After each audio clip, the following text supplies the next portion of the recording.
sebagai seorang tukang batu, tukang kayu ini, bolehkah Om Eki cerita sedikit tentang pengalamannya? Apakah Om Eki belajar secara otodidak atau pengalaman pernah sebagai guru begitu? Kebetulan ada kita puan anak Baunung yang pengawas. Kita saya waktu itu kerja pertama di BLK, Balai Latihan Kerja. Oh iya. Jadi waktu itu saya lihat ada teman satu anak timur, orang Ayatupat. Dia kerja cara lot itu karena saya cuma lihat orang lot tiang ini seperti apa. Dia lot, dia cuma taruh satu benang. Kan misalnya kita tiang cakar ayam ini harus dua benang. Iya. Satu sebelah satu sisi, satu sebelah satu sisi. Dan misalnya empat sudut ini harus taruh dua sisi. Oh, fungsinya seperti timbangan begitu? Iya. Jadi kita lihat-lihat, kita bilang sama dia, saya bilang namanya Om Anda yang kepala tukang. Iya. Waktu saya kerja pertama itu gaji beta itu cuma 1.250, sedangkan yang kepala tukang 2.500. 2000. Nah itu Om Eki masih bujang? Masih bujang. Masih bujang, oke. Jadi saya bilang Om Anda, saya bilang Om Anda tidak bisa lot.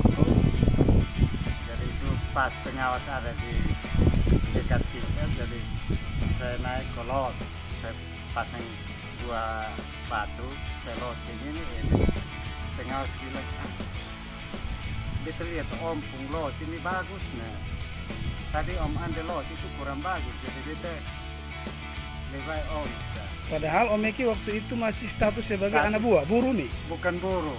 Oh, konjak begitu? Istilahnya pembantu tukang. Pembantu tukang. Ada tukang, ada kepala tukang, ada pembantu tukang, ada buruh. Ada buruh. Kalau buruh ya tidak ada pembantu buruh ya, di status buruh ya buruh. Oke. Kalau tukang itu ada pembantu tukang itu ya istilahnya kita tukang biasa dengan tukang yang profesional. Oke. Ya. Jadi saya waktu itu beta lot taruh dua benang.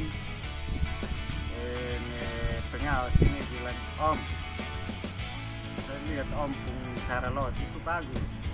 Om ganti Om Ande sebagai kepala tukang waktu itu. Oh ya. Dan Om Eki, sebagai seorang tukang ini Om Eki sudah kira-kira sampai dengan sekarang ini seberapa tahun ini Om Eki sudah mempunyai kenang-kenangan, menghasilkan berapa rumah yang Om Eki kerjakan begitu? nah, kalau beta pun pribadi mantan ketua sinode rumah, saya dari fondasi sampai selesai. Luar biasa, memang saya juga pernah lihat rumah itu memang bagus, asri. Rumah itu asri, itu hasil buat tangan dari Om Eki ya? Iya. Oke. Om Eki sekarang ini sudah berkeluarga pasti ya? Anak berapa orang? Laki satu orang, perempuan dua. Oke. So, berpendidikan semua? Ya, paling besar SMA, yang tengah itu SMP, yang kecil TK. Oke. Sebagai seorang tukang batu, tukang kayu ini, mungkin ada suka dukanya dari Om Eki? Kalau suka duka itu pasti ada. Saya tidak bisa pungkiri bahwa kita kerja ini semuanya berjalan lancar. Kadang ya kita kerja mungkin dari yang pemilik rumah maunya begini, maunya begitu. Tapi kalau saya pribadi, saya harus buat sesuatu yang kira-kira menurut saya harus puas, dan pemilik rumah juga harus puas. Nah mungkin harapan ke depan bagaimana kira-kira untuk supaya memotivasi para teman-teman tukang yang bersama-sama satu profesi gitu. Kalau kita memotivasi orang bisa, tapi kemauan orang itu terkadang kita ajar seperti ini, tapi dia bilang kok buat apa bisa. Kita tukang ini banyak semacam persoalan ya, sepertinya kita motivasi orang untuk kerja yang bagus, tapi di situ kita cari dulu Tapi untuk kepuasan diri kan tidak mau. Oke. Dia istilahnya cari duit ya cari duit.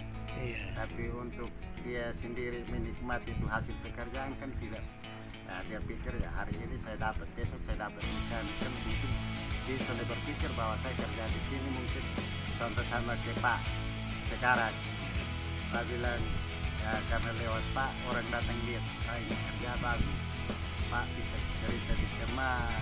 Ya, ini kan kadang orang Jawa sudah masuk Kupang, jadi kita orang Kupang susah. Kalau kita tidak buat sesuatu yang bagus pasti orang melihat saya pakai orang Jawa. Daripada kita pakai orang Kupang kan orang Kupang ini aduh kerja sungaur leh. Kita bayar bepung duit dia datang tawar beta semua hal lain baru dia kerja asal-asal. Oke, baik. Nah, berarti pekerjaan tukang ini adalah salah satu pekerjaan jual jasa.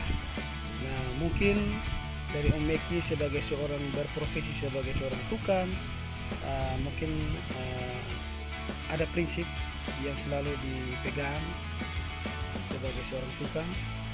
Kalau prinsip saya itu ya, saya harus punya satu prinsip. Ya itu ya, contoh saja kita kerja, kayak misalnya saya punya tetangga minta tolong, dia bilang uang saya itu mungkin pas-pasan atau kurang dari harga tuku, apa salahnya kalau saya tolong orang? Oke, itu sangat mulia Om. Oke, jadi melayani dan bekerja sama, memuaskan pelanggan terutama di dalam Tuhan Yesus Ya, itu Oke. saya utamakan Tuhan terlebih dahulu di dalam pribadi saya. Karena saya orang buta huruf, saya mau buat apa? Ada nomor HP yang mungkin kita bisa hubungi atau sahabat-sahabat atau bersaudara NTT Bacarita ini bisa hubungi kalau mereka mau kerja rumah kos kah, rumah tinggal kah? Nomor saya 082 146 132 377. Oke, bisa diulangi sekali lagi? 082 146 132 377. Oke, terima kasih Om Meki Taneo atas waktu dan kesempatannya.